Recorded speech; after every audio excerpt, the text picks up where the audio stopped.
మహిమ కలుగును గాక. ప్రభునందు ప్రియులరా, మన ప్రభువు రక్షకుడునైన క్రీస్తు యేసు పరిశుద్ధ నామంలో మీ అందరికీ శుభములు.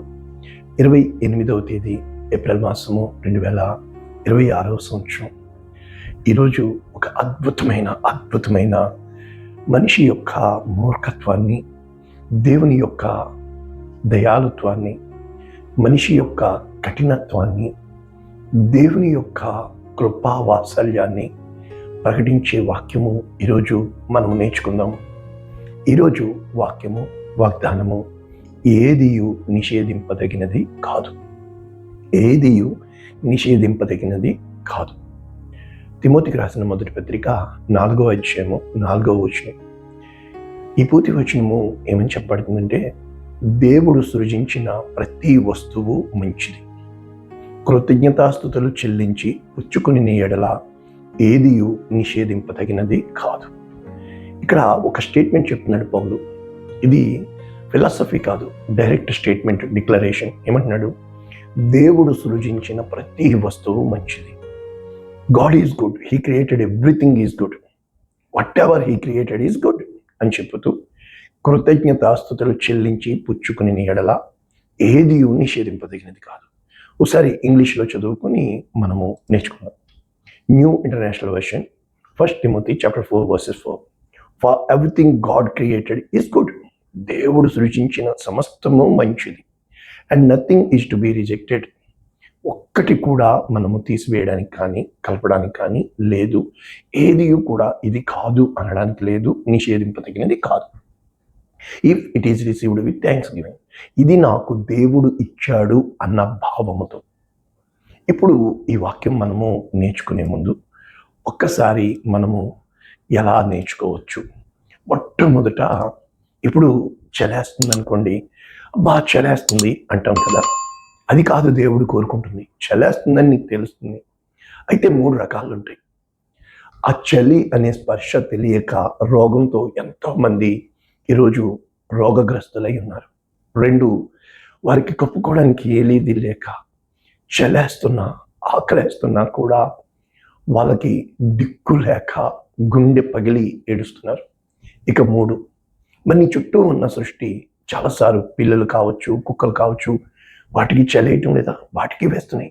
మరి అవి ఏ విధంగా వెచ్చదనాన్ని తెచ్చుకుంటున్నాయి అంటే, దేవుడు నీలో కోరుకుంటుంది ఏంటంటే, భోజనం ఉంది అని తినేయడం కాదు. నువ్వు తిను, కానీ తినే ముందు ఒక్కసారి, ఎలాగంటే రైతులు దాన్ని సిద్ధపరచడానికి నెలల తరబడి దున్ని, విత్తి, కష్టపడి ఆ పంటని వాళ్ళు విత్తి, కోసి వాళ్ళకి సరైన గిట్టుబాటు ధర రాక అమ్ముతారు. అయితే ఆ ధాన్యము ఎంతమంది చేతులు మారి మన దగ్గరికి వస్తుంది. అయితే ఆ వంట చేసే వాళ్ళు నెలలు, రోజులు, అయితే వీళ్ళు గంటలు కష్టపడి చక్కగా వండుతారు. అవి పడేయడానికి నీకు క్షణం చాలు, నచ్చకపోతే. కానీ తిన్నది కూడా అరగంట చాలు, లేకపోతే 1 గంట. కానీ ఈ ఆహారము నీకు కేవలము శరీరానికి బలము మాత్రమే. అయితే ఆ ఆహారాన్ని నీవు కృతజ్ఞతగా ఆ పండించిన రైతులను బట్టి, నీకు వండి పెట్టిన హస్తాలను బట్టి, ఈ ఆహారం లేక బాధపడుతున్న వారిని బట్టి నువ్వు కృతజ్ఞత కలిగి భోజనం చేసినప్పుడు అది నీకు మంచిది. అయితే అయితే అయితే ఎప్పుడైతే నీవు ఈ విధమైన మనస్తత్వము కలిగి నీవు దేవుణ్ణి స్తుతించేవాడు ఉంటావో, నీకు అన్నీ కూడా శ్రేష్టమైనవే. కానీ ఈ విభజన అనే దానికి వెళ్ళే ముందు, ఇక్కడ ఈ స్టేట్మెంట్ చెప్పడానికి పౌలు ఏం ప్రయత్నం చేస్తున్నాడు? ఒకసారి ముందు వెనక చూడకుండా మనం ఎప్పుడు ఏమీ చేసుకోకూడదు. కనుక ఇక్కడ మొట్టమొదటిది 4వ అధ్యాయం 1వ వచనం ఇలా ప్రారంభించుకుని, కడవరి దినములలో కొందరు అబద్ధికుల వేషధారణ, మోసపరుచు ఆత్మలు, దయ్యముల బోధ, విశ్వాస భ్రష్టులు. అంటే బోధించే విధానాన్ని బట్టి అనేక మందిని వాళ్ళు పట్టుకొని వెళ్ళిపోతారు. ఎలాగా? వివాహము నిషేధించుచు, అంటే వాత వేయబడిన మనస్సాక్షి గలవారే. ఈ మధ్యకాలంలో ఒకటి వచ్చింది నాకు, నర్చరా నేచరా. నర్చర్ అంటే ఏంటంటే నువ్వు పెంచబడిన విధానము, నీకు నేర్పించబడిన విధానము. అయితే నేచర్ అంటే ఏంటంటే స్వభావము. ఉదాహరణకి స్వభావము జీన్స్ని బట్టి వస్తుంది, కానీ నర్చర్ పెంపకాన్ని బట్టి కొన్ని పద్ధతులు మారుతాయి. ఇవి రెండు పదే పదే మనల్ని వెంబడిస్తూ ఉంటాయి. కనుక అనేక సార్లు ఒకే తల్లి ఆ యొక్క బిడ్డలుగా ఉన్న ఆ యొక్క తల్లికి పుట్టిన ఏశావు, యాకోబు వేరే వేరే మనస్తత్వాలు కలిగి వేట మాంసం తినేవాడు ఒకడైతే చిక్కుడుకాయలు వండుకున్నవాడు ఇంకొకడు. అంటే అర్థం ఏంటి? ఇప్పుడు ఇద్దరి జీన్స్ ఒకటే, ఆ యొక్క పెంచబడిన పెంపకము ఒక్కటే, కానీ వారి పద్ధతులు ఎలా వేరైనయో దేవుడు ఆయా విధాలుగా సృష్టించాడు. ఇక్కడ ఏం చెప్తున్నారు? సత్య విషయమైన అనుభవ జ్ఞానం గల విశ్వాసులు కృతజ్ఞతాస్తుతులు చెల్లించి పుచ్చుకున్న నిమిత్తము దేవుడు సృజించిన ఆహార వస్తువులన్నీ తినుట కొన్నిటిని మానవల్లని వీరు చెప్పుచున్నారు అని, అంటే వాళ్ళ దుర్బోధలని ఖండిస్తూ చెప్పబడుతున్న స్టేట్మెంట్. ఇప్పుడు మనకి చాలా మందికి డౌట్, అంటే అన్నీ తినేయచ్చా? ఏది పడితే అది తినొచ్చా? మాంసం తినొచ్చా? పంది మాంసం తినొచ్చా? చేప మాంసం తినొచ్చా? అసలు మాంసం తిని బామను ఎలా ఉంటుందంటే, చాలాసార్లు క్రైస్తవులుగా మారిన వాళ్ళు కూడా శాస్త్రం చెప్పడానికి ప్రయత్నం చేస్తూ ఉంటారు. చాలా విధాలుగా ఎన్నో గొడవలు. అది మనకెందుకు ఈ ప్లాట్ఫామ్ మీద. అయితే మొట్టమొదట కథ ఎక్కడ ప్రారంభించబడింది? ఆదికాండము 1వ అధ్యాయము మనము 30 చూసినప్పుడు, అంటే దేవుడు అక్కడ స్పష్టంగా ఏమని చెప్తున్నాడు? భూమి మీద జంతువులన్నింటికి, ఆకాశ పక్షులన్నింటికి, భూమి మీద ప్రాకు సమస్త జీవులన్నింటికి చెట్లు ఆహారము అగును. చెట్లు ఆహారమగును. ఓకే, చెట్లని ఇచ్చాడు. అయితే 3వ అధ్యాయంలో మన కథ ఎక్కడ ప్రారంభించబడింది? దేవుడు తినొద్దని చెప్పాడా? ఇక్కడ ప్రారంభమైంది. దేవుడు తినొద్దని చెప్పాడా? అంటే తిండేమైనా, అంటే తినకపోతే ఉండలేవా? మరి ఎలా చెప్తే ఎవరు చూడట్లేదు? మరి నేర్చుకోవాలి కదా. ఎలా ఉంటుంది అంటే పరిస్థితి తిండి కోసం మొదలైంది. యేసు ప్రభుల వారిని సైతము దుష్టుడు ఏమడిగాడు? ఈ రాళ్ళు రొట్టెలు చేసుకుని తిను, నీకు ఆకలి అవుతుంది కదా, నీవు దేవుని కుమారుడు కదా. ఎలా ఉంటుందంటే, అంటే కూటి కోసం కూటి విద్యలు నిజంగా అలాగే ఉందమా? అదే నా జీవితం. అంటే పొట్ట కోసమే బతుకుతున్నామా మనము? మనుషులకి చూపించుకోవడానికే బతుకుతున్నామా మనము? ఏ రోజున అయితే బలిని కోరువాడను కాను, కనికరంని. దేవుడు తన స్వరూపంలో నిన్ను చేసుకున్నాడు. మనమందరము కూడా ఆయన పోలిక, మనుష్యులు దేవుని పోలికలో చేయబడ్డారు. ఇటువంటి పోలికలో చేయబడిన మనిషి, అతని గుణము మారిపోయిందో, అతను పడిపోయాడో, అప్పుడు ఆదికాండము 9వ అధ్యాయంలో దేవుడు ఏమంటున్నాడు? 3వ వచనం, ప్రాణము గల సమస్త చరములు మీకు ఆహారము. సమస్తము, ఇక్కడ కూడా సమస్తము. అవి మీకు కూర మొక్కలను ఇచ్చినట్లు వాటిని మీకు ఇచ్చినాను, కానీ రక్తముతో తినవద్దు, మాంసం తినండి అని చెప్పాడు. ఇక్కడ కూడా సమస్త జంతువుల్ని ఇచ్చానని చెప్పాడు కదా. మరి మీరు అన్నట్లే లేవియ కాండము 11వ అధ్యాయము 2వ వచనం, ఇశ్రాయేలులన్నితో జీవులన్నిటిలో మీరు ఈ జీవులను మాత్రం తినొచ్చు. ఇక్కడ 11వ అధ్యాయం తినగలిగినవి, తినకూడనివి అంటే 2 సెట్స్ పెట్టాడు. అంటే కొన్నింటిని వద్దు అన్నాడు. కారణం ఏంటి? మీరు ప్రత్యేకించబడ్డారు. మీరు అందరిలాగా, ఇక్కడ ఇంగ్లీష్లో కామన్ అండ్ అన్క్లీన్ ఫుడ్ అని ఉంది.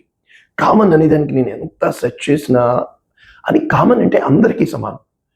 కనుక అప్పుడు ప్రార్థన చేయగా నాకు అర్థమైంది, అందరూ ఉన్నట్లుగా నువ్వు ఉండకూడదు, అందరూ తిన్నట్లుగానే తిను.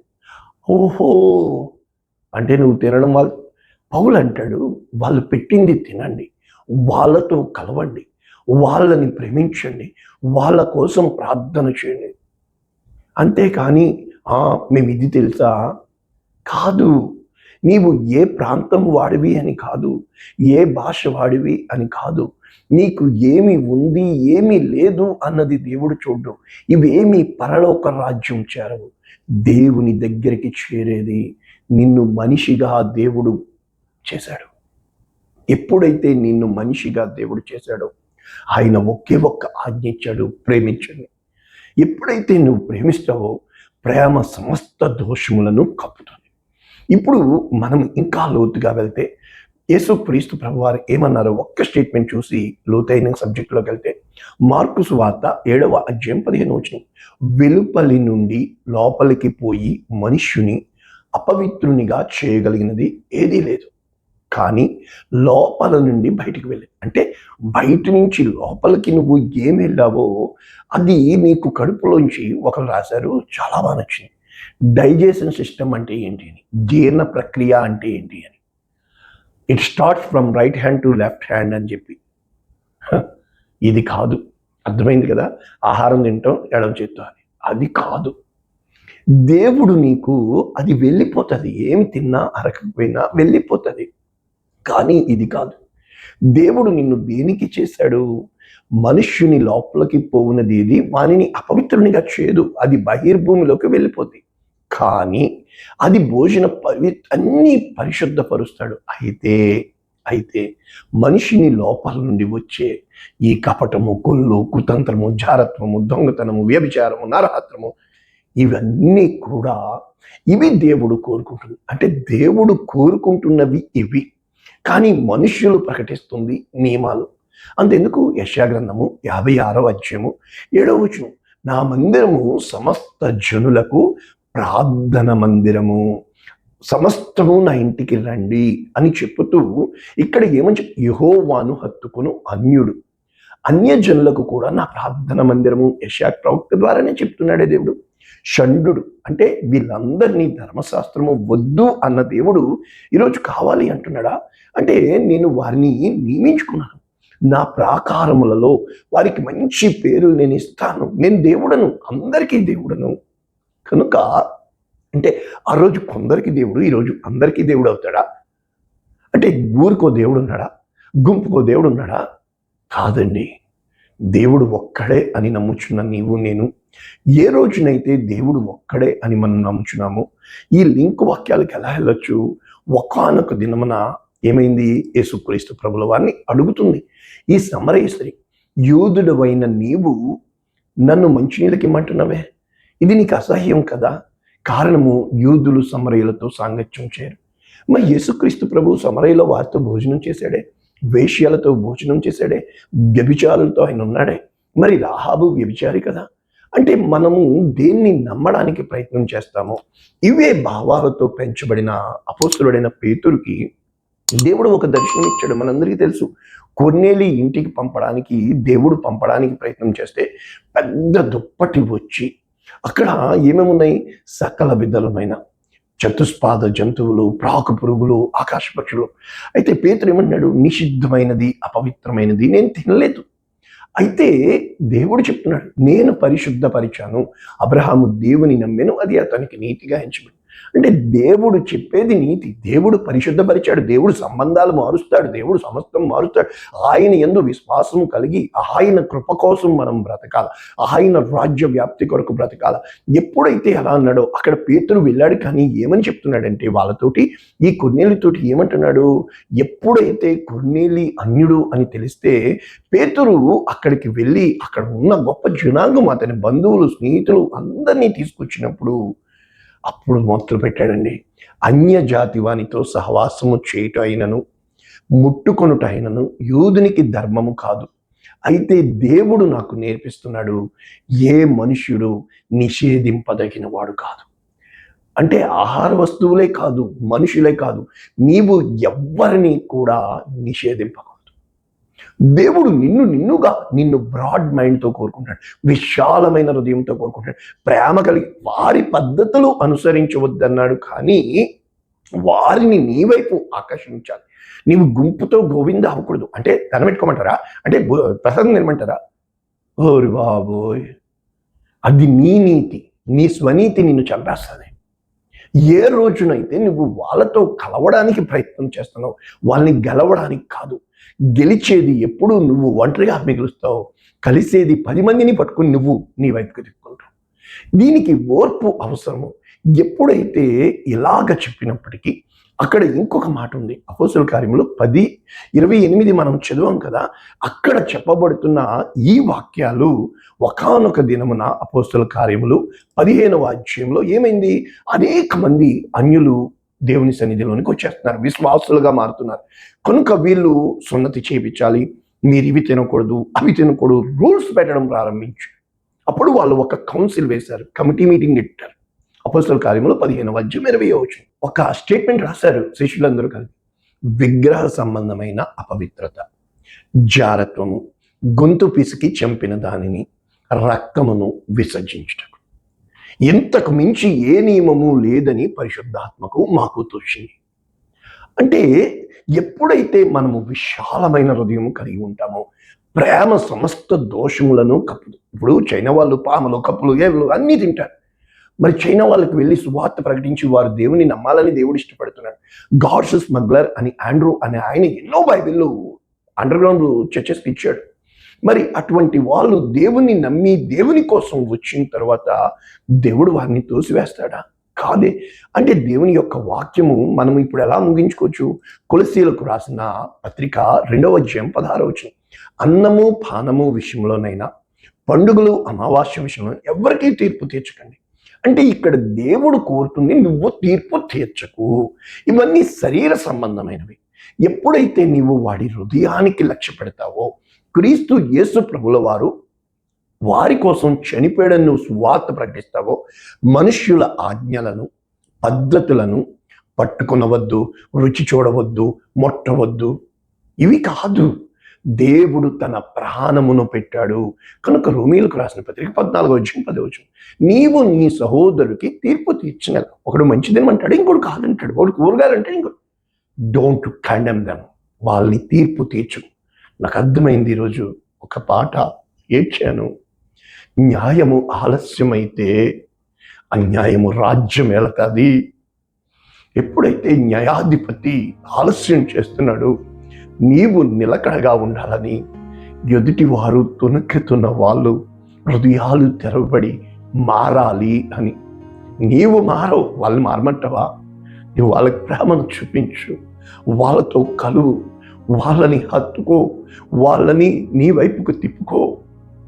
ఏ రోజునైతే నీవు ఆ విధంగా ముందుకు వెళ్తావు, దేవుడు ఉన్నాడని, ఆయన నీకు సమస్తము చేయగలడని, ఆయనే ఆధారమని, ఒక ఒంటె రోమముల వస్త్రములు వేసుకుని మిడతలు తినలేదా యోహాను? అతను ప్రవక్త. కాకులు తెచ్చింది తినలేదా ఏలియా? అతను ప్రవక్త.